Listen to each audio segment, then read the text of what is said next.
Um, I just wanted to say as well that I very much appreciate you all coming together. This is like the essence of Pan. I am really if someone told me 6 years ago that I would be a small puzzle piece or just a tiny spark in initiating Pan India, I would have laughed. And even though I was just that tiny spark, this is really something that I am most happy about and most proud of.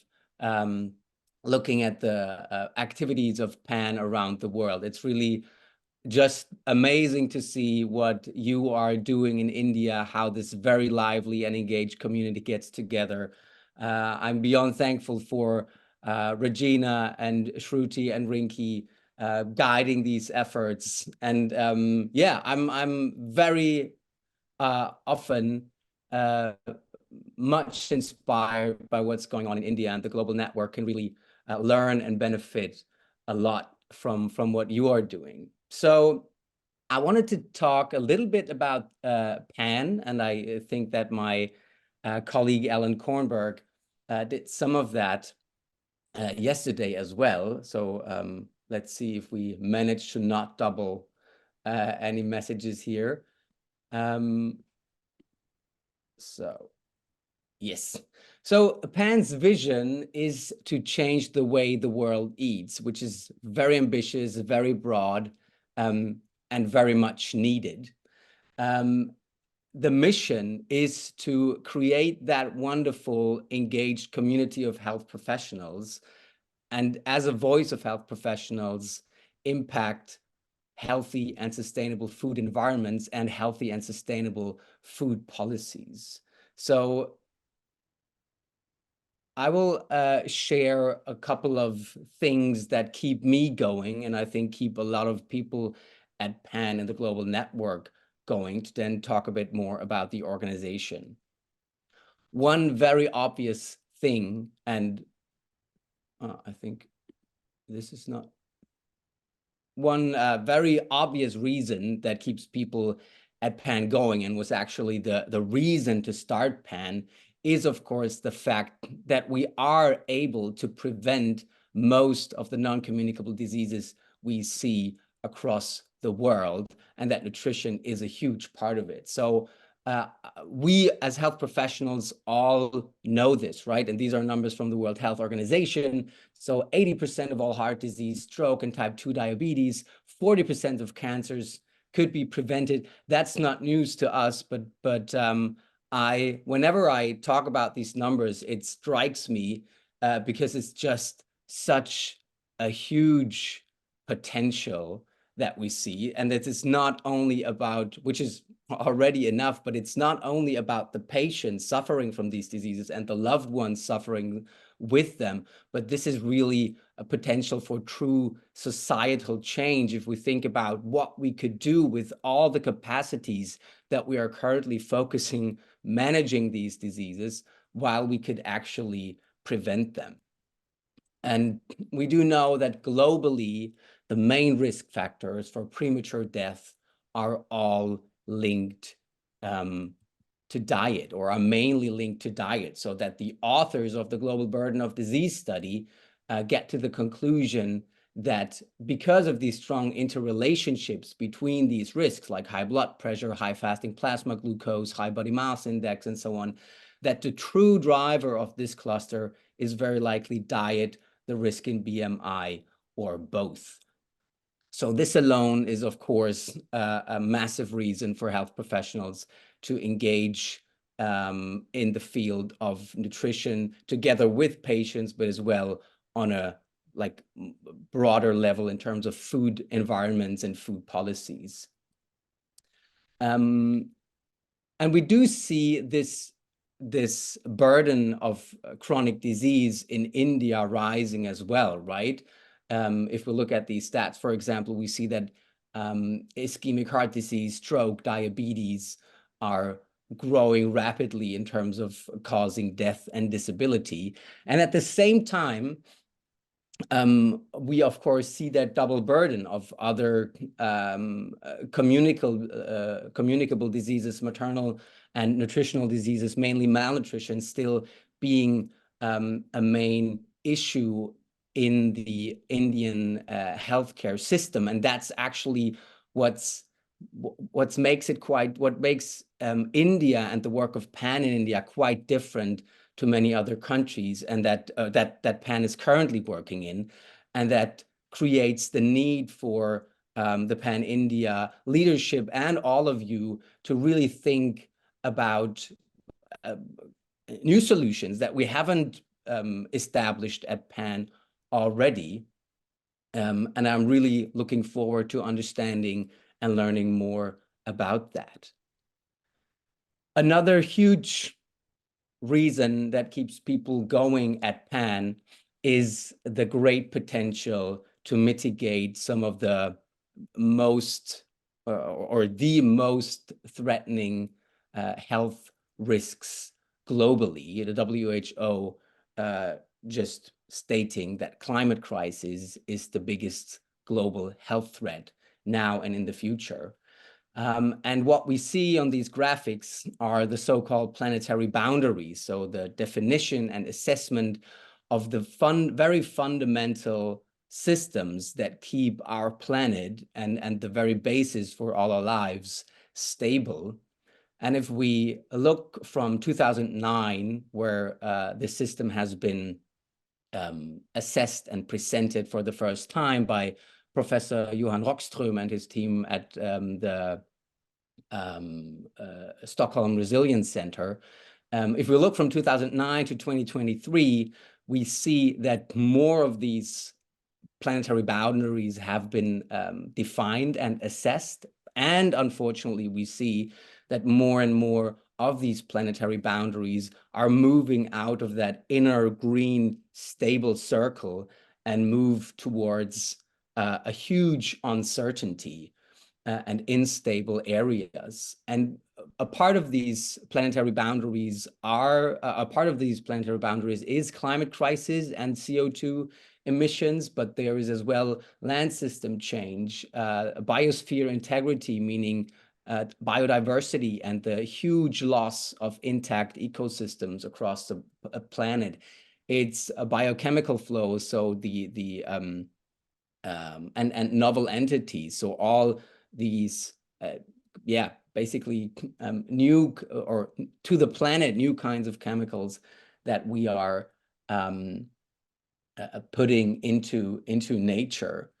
And the Director General of the WHO, Dr. Ghebreyesus, said that the Paris Agreement is potentially the strongest health agreement of the century, because climate crisis and these other planetary boundaries are having a very fundamental impact on human health, which is, of course, very kind of a no-brainer if we look at what kind of systems are at stake. But if we want to look at a somewhat more detailed impact of climate change on human health, then we could, for example, look at this kind of graphic and see the very different aspect it is touching. What India and Europe have in common in terms of being impacted by the climate crisis is that heat and heat waves will play a huge role in the next couple of years and decades.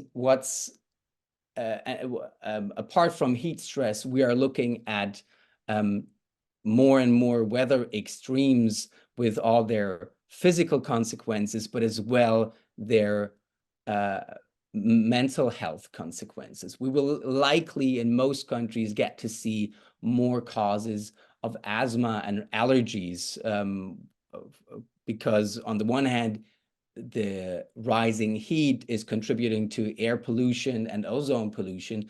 On the other hand, because pollen and plants are changing their seasons, changing the qualities of their pollen, for example. We see the movement across the globe of vector-borne diseases to geographical regions where they haven't been before. And if we look at the kind of most dramatic consequences, like rising sea levels, threaten the threat of a secure water and food supply, if we look at how this is already causing forced migration with a consequence of civil conflict and so on, then we can imagine, or we can very well see how this is really threatening the very foundations of a good life for billions of people. What's different, and this is as well something I'm looking forward to learn more and discuss in the future, is that India will be hit by climate change more drastically than most countries in the world, right? So India is ranked 4th among the list of countries most affected by climate change. 80% of India's people live in districts that are at risk of climate-induced disasters. And at the same time, the average of a person's CO2 footprint in India is only 2.5 tons per year, right? Which is well below the world's average. So this is really a disaster not caused by the people living in India, but that hits India the hardest. So what would be great to see at PAN would be that in the area, or in the areas of the world that are mainly responsible for this situation, that we are able to contribute to the needed massive reduction of animal consumption in these countries where they are excessively consumed. So we take off the pressure there. And at the same time, it would be amazing to show that India is, with its growing wealth, not following this path of blind excess of unsustainable diet, but is quite the other way around, creating an example of keeping and maintaining sustainable eating. And we've been discussing now and then how far this topic is a topic for PAN India to cover, and how that resonates with Indian health professionals, the broader public, and political decision makers. Yeah, it probably will be a constant discussion on how far this is really a topic that creates attention, or whether this might be a topic that is not of that doesn't get that much focus in India.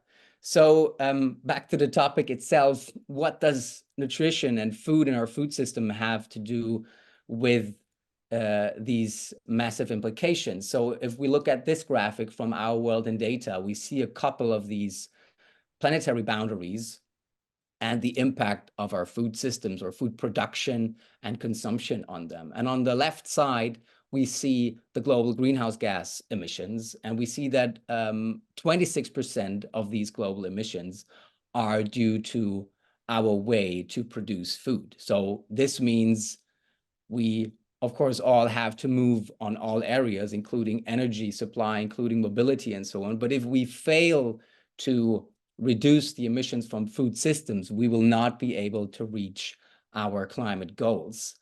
I will not go through the other planetary boundaries in detail, but you can see alone from the red color how the food system is playing a huge, and in most planetary boundaries, major role in impacting these boundaries. And one solution that came up or was published in 2019 is the Planetary Health Diet by the Eat Lancet Commission, that created a food pattern, or I would say a framework of a food pattern that allows the world's population to eat in a way that supports individual health perfectly and that supports planetary health perfectly. One last reason I would like to talk about, one that keeps many people at PAN going, is that zoonoses and potential pandemics are playing or will play a bigger role in our future, unfortunately. And we have seen with COVID just very recently in how many ways this affects human health. And we know that 75% of newly emerging infectious diseases are actually zoonoses. And we know that our current way of the global food system is contributing to that in two ways. Way number one is that very simply, the huge number of domestic animals is increasing the risk of a spillover from wild animals to humans.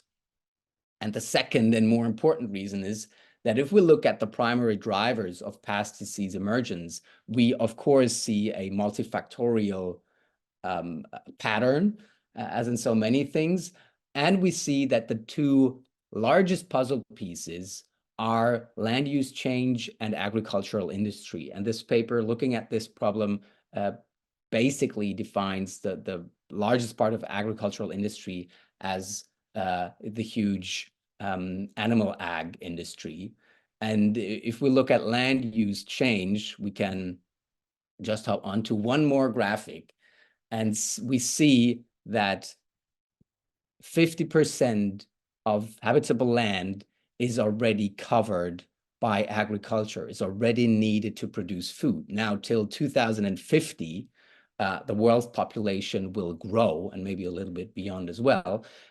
However, we cannot use more land for agriculture. In fact, we need to reduce that land and give more land back to nature in order to restore ecosystems and bind CO2. So if we look at these 50% in more detail, we see that almost 80% of that land is used for livestock, for meat and dairy, while these products are only contributing to 18% of our global calorie supply and almost 40% of the global protein supply. So that's very obviously a mismatch that we need to correct, I'd say, with respective nutrition patterns. So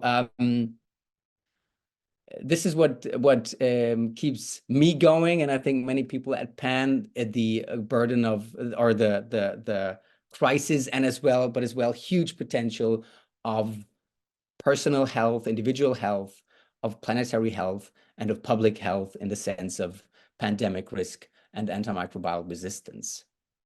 And I'm sure that there are many other reasons that people are motivated to work on these topics, and that especially your work in India is adding topics due to the more complex environment and the double burden we've talked about.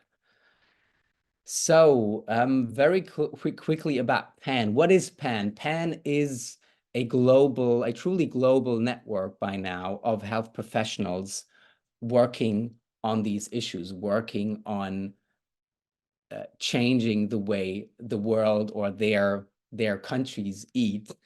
And all of these national offices are their own legal entities. And that's important for me to say, and important in the idea of PAN, because we want to be that kind of decentralized network where the experts in the countries define their solutions and can be supported in the best sense by the global network and by international, because it really needs to be the expert in the countries driving the programs, driving the strategies in order to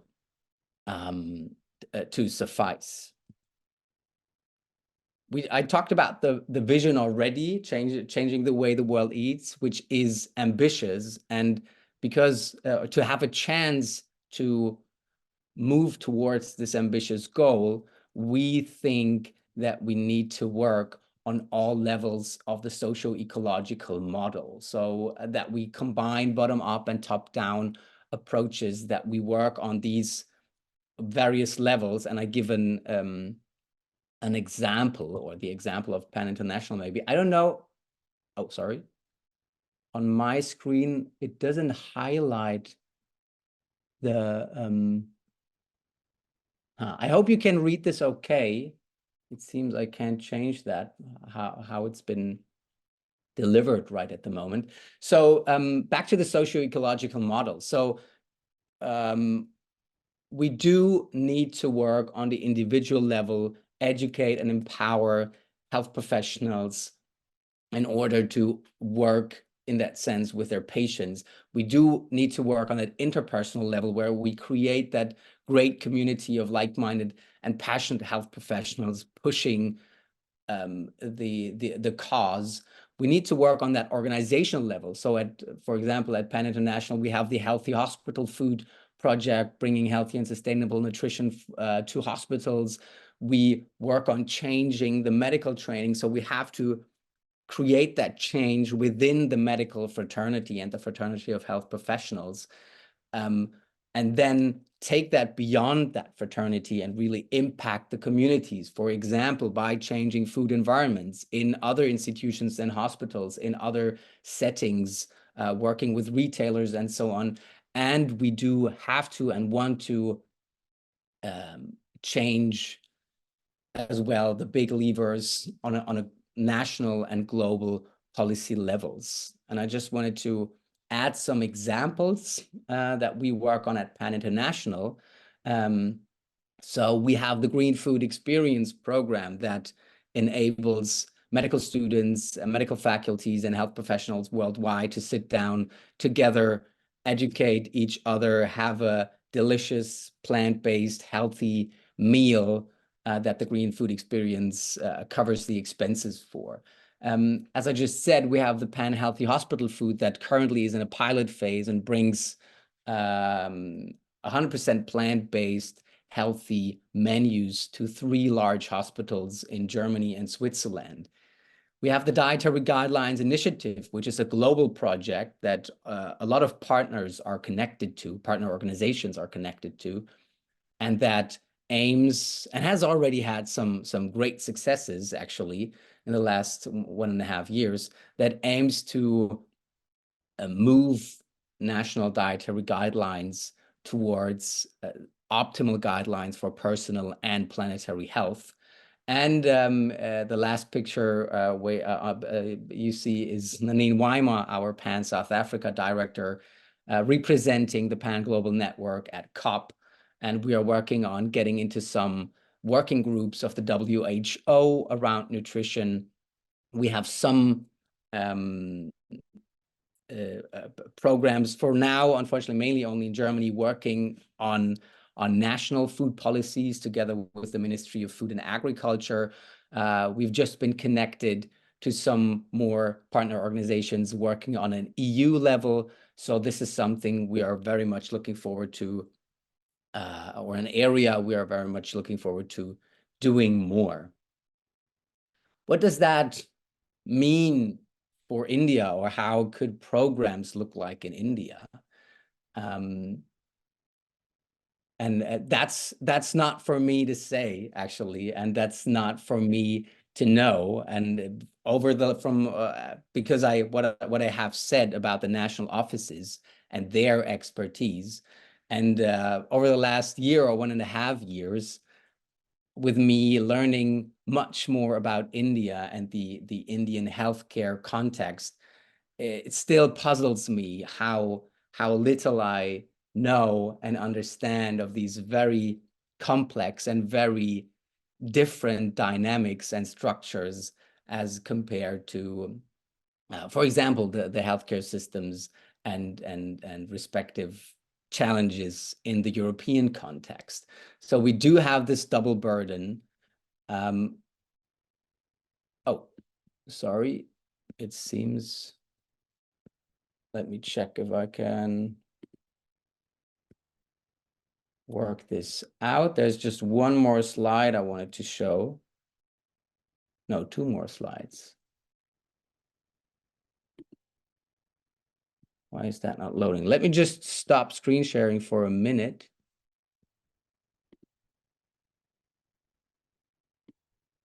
and check if I can reload that.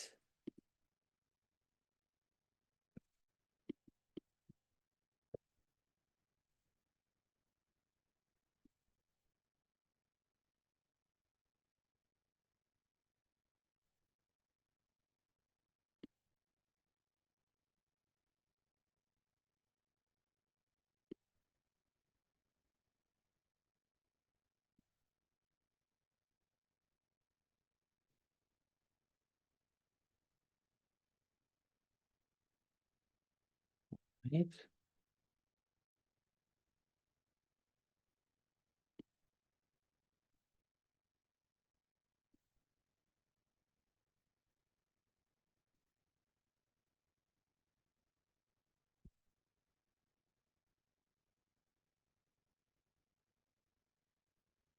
Okay, this should work now.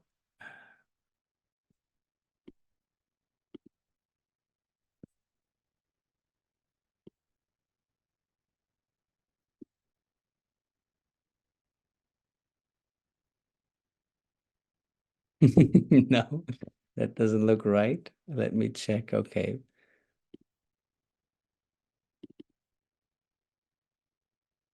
Yes, this looks better. Okay, sorry, thanks. Yeah, we see that double burden, and we see as well, if we look at this graphic of the global burden of disease study, at what risk factors drive the most death and disability combined. In India, we see malnutrition ranked 1, and we see, of course, again, other risks, the dietary risks alone and risks linked to that, like high body mass index, high blood pressure, and so on, among the top 10. And again, this is really something that we need to figure out more, because that's something that we haven't worked on so far. And I'm very glad that the International Council, so the Council of all pan-national offices coming together, is working on that and is pushing that topic.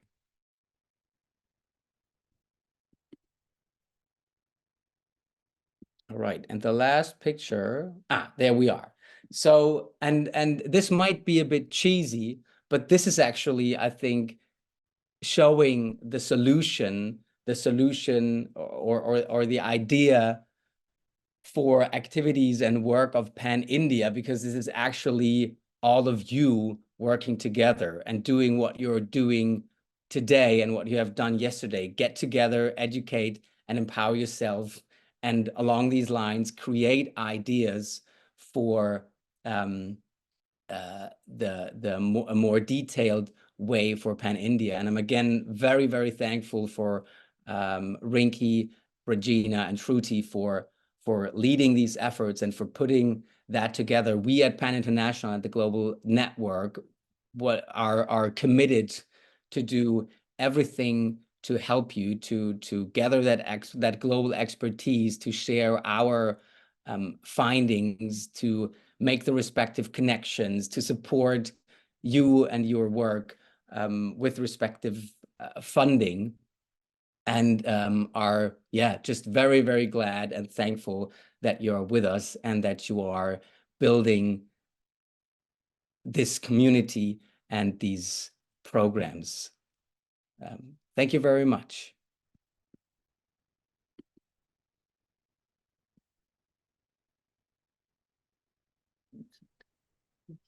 Hi. Yeah, great. Actually, it's great to see you, and we feel like you're part of this whole thing today at 5:30 a.m. in the morning. Thank you very much. It's very, it's just great to know that you are in this moment sitting together and advancing the cause. Yes. So actually, what we are planning to do the rest of the days, we have, as informed earlier, we have selected 3 topics, areas where we can have some goal-directed activities, like planning. One is research, one is book, another one is reach out activities. So once these things are formed, we will send out, and you can also give us inputs, and we can also create an ambassadors group where these emails can also go to all of them. You and Alan will also be in the CC. So those things will be planned shortly, and we will continue with our other discussions we planned a group photo because 40 doctors across India came together. So we need something solid. So we planned a group photo. Following that, we have those discussions actually. So I just want to say, yeah, hi from all of you, because he Awesome. envisioned Great. it. Thank you all very much. Have a great day. Yeah, it's great. We will put you on the big screen and then we will take one photograph with all. So Shruti has some ideas. He's saying that since you are the dreamer who came with the idea, envisioned it, so let you also be part of us. This All today. right. Wow. What an honor. Okay, let's see. Yeah. Thanks a lot. Wow. This way only, or how do you want it? We can all, yeah. Sure. Yes. Yes. Sure. Yeah, I think.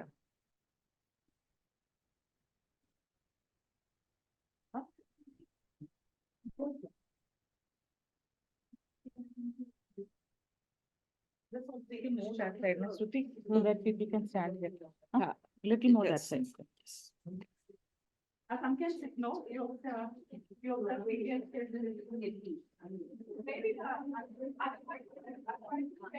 Just a second. We are setting up the camera and Yeah, yeah, no worries. I got time. I'm trying to Yes. fly.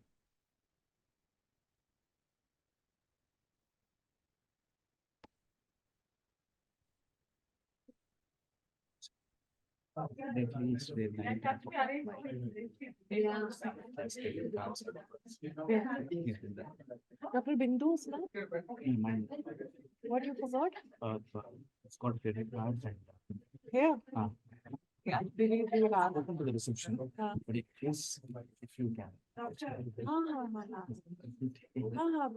Definitely. Because yesterday we had that confusion, you know, that video was going on. We were on. Suddenly we left. We never came. Okay.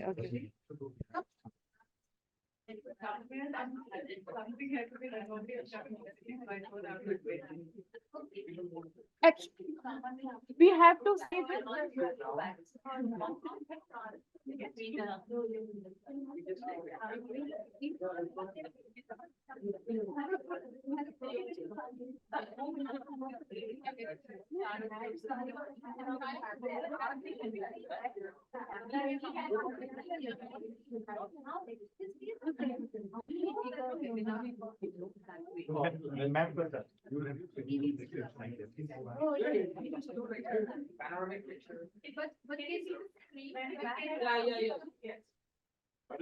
Okay. So on the mark of 1, 2, 3, we will click one photograph with you. You are on the big screen already. Oh, all right. Trying to find a better. Okay. I'll say one.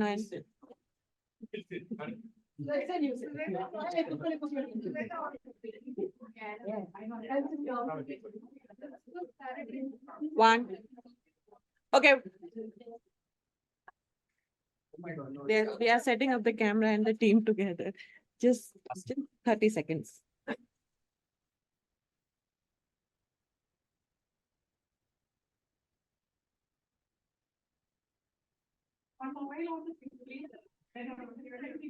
Okay, we are clicking the photograph on the mark of. Okay, 1, 2, and.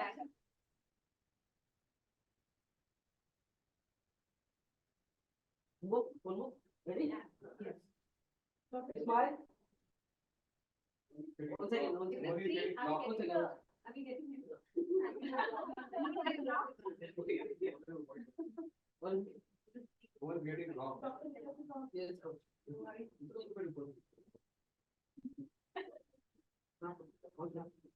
Look at the camera.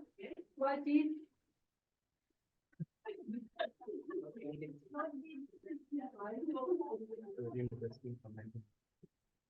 Very fun mobile. Video photo. Yeah. Someone planning when we know this photo. Yes. And one like this also. Ready, smile, please. No one is smiling. Because it's a cheese. So. Thank you.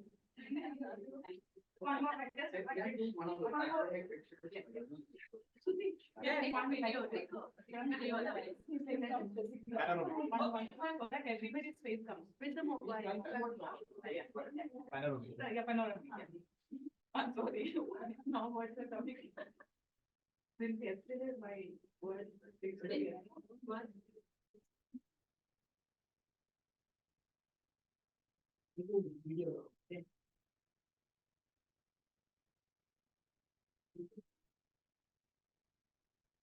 Yes, yes, no, no.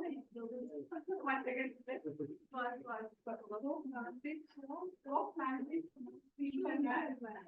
Yeah, thank you, Dr. Nicholas.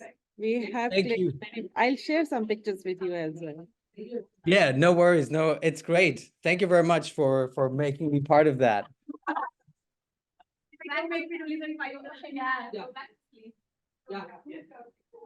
One, two, three.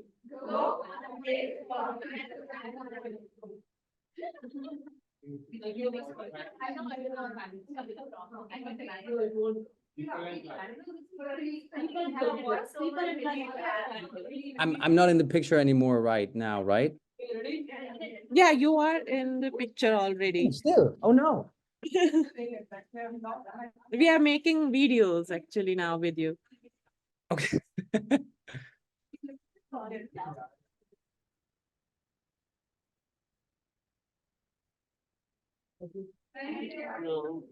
Thank you, Dr. Nicholas. Thank you so much for coming. Okay, that's for me. Okay, thank you very much, Shruti. Have a great day. You too.